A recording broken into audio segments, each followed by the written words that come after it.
Hello there, welcome back to Scandinavia. I almost forgot to record, so we have passed about 4 days or so, but that shouldn't be a problem. We are back, and we're going to continue our, well, to some extent, mindless conquest here. It seems like the game is a little bit unresponsive, but I guess that should be fine. Even so, we will continue our conquest here. We are going to continue with Flanders here, go after West France here. Hungary is actually holding its ground here, as far as I can see, in the Crusade. War score, nothing, because the Pope is so far the only one who actually decided to, well, be a participant in the war.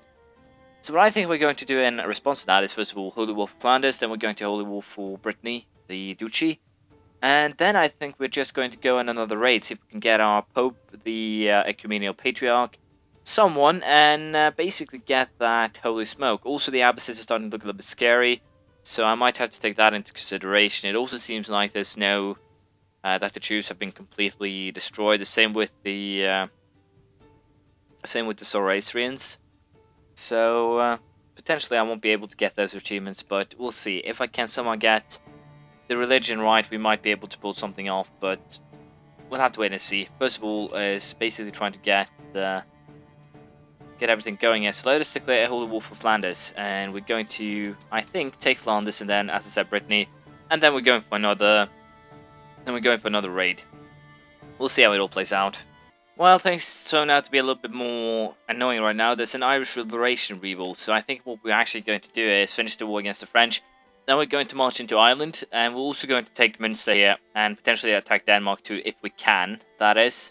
So all in all, we do have the plan for the future clear here, and even so, even though they're 5,000, they shouldn't actually be too much of a problem. The problem right now seems to be the fact that every single one of these provinces are heavily fortified, so I'm having kind of a difficult time just actually sieging this area, but I'm confident it will all work out in the end. So I'll just continue to fight the war, and we'll see how it all plays out. So with the war for the French lands over, it's time to get my fleet up and running and fix the problem with, well, the others here. So I'll just get that done. We'll also most likely bring some extra troops here, due to the fact I'm pretty sure I can increase my retinue. I would actually be a little bit surprised if I couldn't here. Yeah, I can actually add 2 more units thanks to the recent conquests. So if you really want a big retinue, the easiest way to actually do that, instead of taking up, is mostly by simply conquer. It's the easiest way to do anything, really. But as I said, we'll get the fleet in order, and then we'll deal with Ireland. I'll also go ahead here and hand out the titles, and once that's over, I'll get back to you. Well, the map suddenly changed drastically, and it turns out that the Umayyads have actually conquered a, well, big piece of land as well. So with this, if you consider this, it means that our Catholic world is more or less done for, I would presume. And the reason is simple. They have us in the north, and then we have the Umayyads in the south, we have Tengri in the east, and also Muslims, well, from the west and south, so to speak, so it's not looking good for them. Let's just get that out there. We also won the war for Brittany. I currently have a little bit of a problems with the independence faction here, so I'm a little bit unsure if I actually want to go on a raid. But once again, I don't really think it will be too much of a problem to actually deal with that independence faction. Throw everyone into jail and then go on a raid. That is potentially what I'll actually end up doing, but I don't know. For now, however, we'll hand out everything here to vassals, and I think I'll go on a small raid until at least these guys rise up in revolt, if they do. But as I said here, it shouldn't be too much of a problem. I think I'll do a little bit of a slowdown on conquest though, and the reason is simple. I've been taking a lot of land, and as a result, the land that I'm de jure, or in charge of de jure wise, isn't really that great. So I might really get into trouble here in the long run. Simply have to see how it all plays out. For now, however, everything is at least de jure drifting. I still need Brabant here in order to make Frisia de jure drift, and I need these two to start the drifting of Ireland and Wales. But at least now we are at least starting to get something drifting into Scandinavia, which is good. On the other hand, I think I'll go for both Rus and Lithuania next, potentially Pomerania, Poland, and Bohemia as well. But once again, I'm a little bit unsure. We'll deal with that when time comes, but for now, I've decided we'll go on a raid. yeah, we'll do a small raid while we wait until for the independence factions just decide to fight me. Once they do, I'll probably solve things in another manner. But up until that point, we can go ahead and raid ourselves a little bit of extra gold and potentially a head of religion. I'll also go for getting the. I have already gotten the achievement in another playthrough, but I'm aiming for getting the achievement of getting, I believe, 1,000 ducats in a single raid. We're going to do that now, I think, just to, well, make sure that I've actually gotten it. So I'll hand out the land, and then we'll go after the Pope and the Ecumenial Patriarch. We'll see how that goes. Well, I didn't actually have enough time to go on the raid here. I almost sent the ships on their own as well, but unfortunately here the Independence faction has decided that it wanted to rise up. The first thing we're going to do, however, is go to Lübeck and get rid of those guys, and the reason is simple, they will be most likely kind of annoying. And also due to the Independence faction here, apparently the Jarl of Iceland has become the heir to the Kingdom of Norway title, which, to be perfectly honest, is not something that I like. So, as I said here, dealing with the guys in Lübeck will be our, well, first priority, especially with those 6,000 extra men. And other than that, it shouldn't be too much of a problem. It will take a little bit of time, I guess, but other than that, it should basically be a simple slaughter here. We'll see how it all plays out. So, let us see here how the battle against the rebels' main force will go. I'm pretty sure this will be just, as I said, a slaughter without any worries, and it seems to be the case here. They didn't really have anything to stand up with. And once we actually siege this area, I'm pretty sure the war is virtually over. So I'm going to siege this, then I'm going to kill off their army. As you can see, it doesn't pose any kind of threat to my retinue. It's 10,500 right now. I'll probably set my retinues at 12,500 men. It's enough to siege most provinces. When it comes to raiding Constantinople, I'll probably bring about a little bit extra, but not horribly or a great amount extra. I'll go after the unruly rulers in England now, but all in all, I think this will bring a little bit of extra coin in the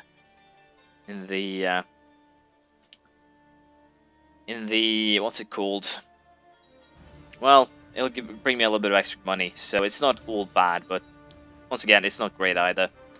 So I'll kill off the Sealand army, and I guess that will mark the end of these guys. So that's great. Sealand Imperial rose up as well. Didn't notice that, but it shouldn't be a problem. We'll deal with the rebels, and then I'll get back to you.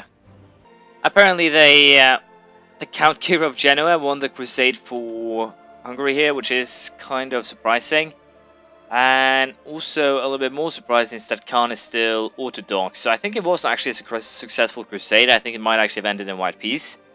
But even so, it's kind of interesting to note that he turned Orthodox rather than anything else. So what I actually would presume happened here is that he converted to Orthodox, and that actually fired the successful crusade message, which is, once again, kind of weird, but I guess it makes some sense. A little bit of sense.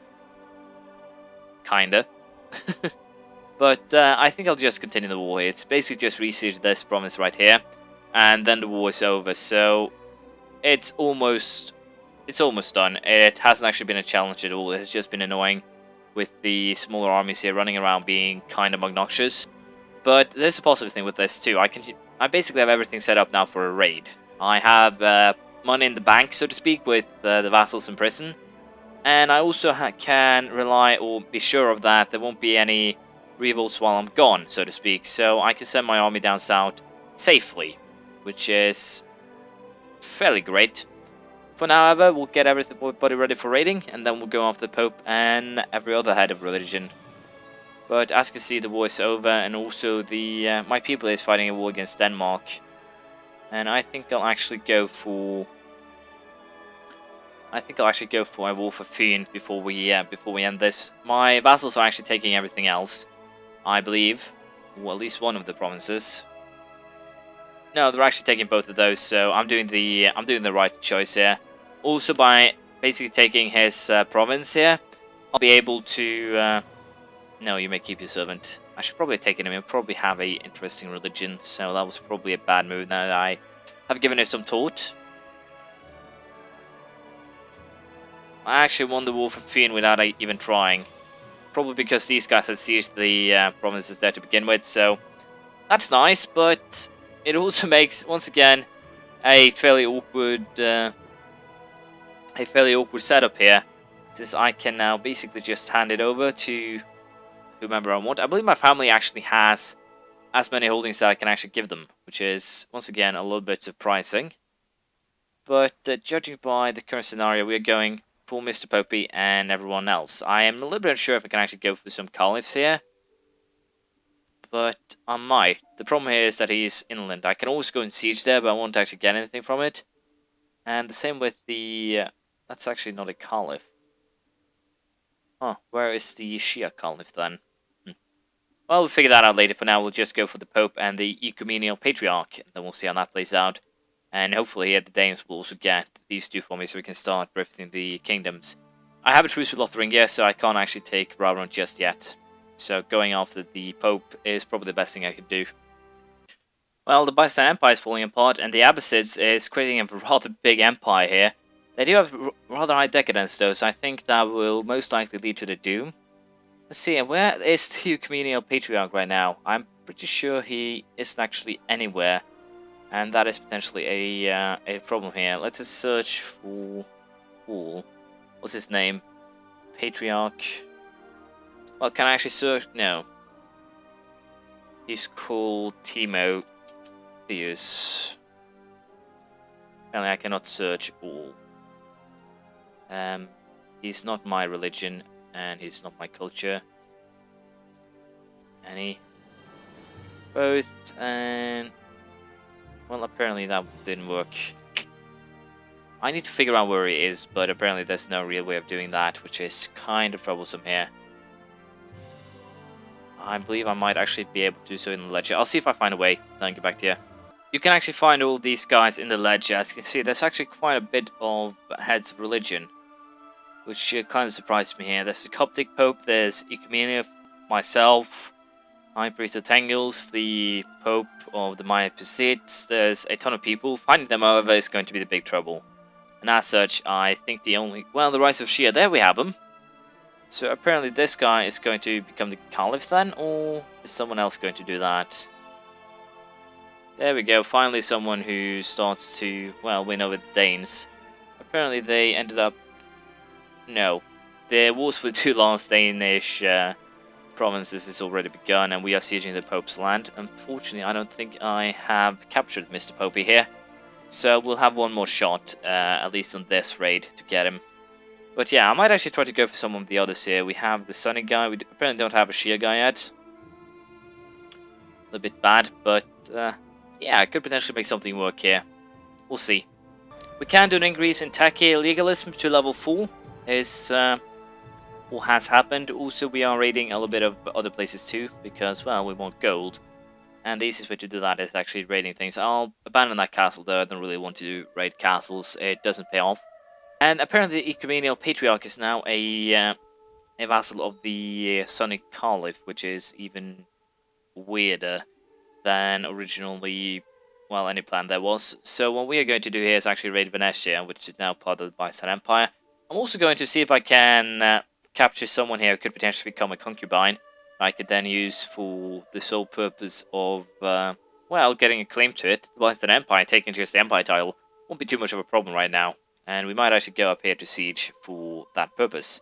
Also, as I said, if we go here and check, the Patriarch is a vassal of them, which makes things even more interesting. But I'll go ahead and try and siege Constantinople, and see if we can capture him. The Lords of the Sky, the mighty Sky Father of the Tengri Fate, is all-seeing, but still has need of human instruments on the ground. The Lords of the Sky are a new holy order that has been found in the wake of the Tengri Reformation, tried to do battle against infidels and to spread the will of the Sky Father to all corners of the world. The deafening sound of these knights approaching on the mounts is like thunder in the sky, and the noise alone is rumoured to have made some convert to Tengri religion on the spot. What will these barbarians think of next? So apparently it's just a Tengri holy order. It's not really something that I need to worry about. Let's just say that. But for the time being, we'll try to get the 1,000 gold for the Viking Raider achievement. Just basically to have it done here. And I might see if I can find someone, as I said, a concubine, something like that to steal. It might be useful, but I don't really know. If I can get the Byzantine Empire right now, then it will at least secure that I can form the Roman Empire down the line. but we still have to see. I might also go for, once we've done everything, once I've gotten the holy smoke, we will probably convert even, so it's going to be interesting to see how things actually play out here. For the time being, however, I'll probably not do much. My daughter here needs a man, basically for one purpose and one purpose only, get potentially a, wow, 400 prestige. Well, I can afford it, and she needs a man as well. The reason, of course, is fairly simple. I need children, and children is important for the simple reason that if I don't get them, I'll be in trouble. There was actually a lunatic child there, and we have, no, possessed, my apologies. There's a ton of possessed people here, which is a little bit interesting to note. Let's see, can I find someone with a good stat here? I guess we'll go for this guy. He's strong, he has some, well, he has some good abilities, so these marriages will be very expensive prestige-wise, but I'll get most of it back due to the simple fact that I get 300 prestige of being an emperor. And hopefully I will get some potential children too down the line, so I won't actually get in trouble. Now this could get interesting. There's the Grand Master of the Knights Hospitality is actually standing here. This could be an interesting battle. No, they're just ignoring me. Why are they ignoring me? Are they at war with the Byzantines? No. So they're not actually hired by the Byzantines, which is great. That means that I can easily siege everything here. Take the money and then go to Constantinople. With this, we have achieved Viking Raider. A fleet full of loot has returned from raiding Filka Biada, gains 1210 gold and 1210 prestige, so that is fine. The siege here is actually going for the Patriarch here, so potentially we might actually be able to snatch him. That is the goal. If I'll be able to do that, however, it could be an entirely different story, so we'll test that out next time, I think. I'm also very tempted here to go ahead and declare, or start here by declaring, I apparently can't declare on her. I have no idea why I can conquest some things and not conquest other things, but I'm very tempted to just set up a kind of forward space on this side as well.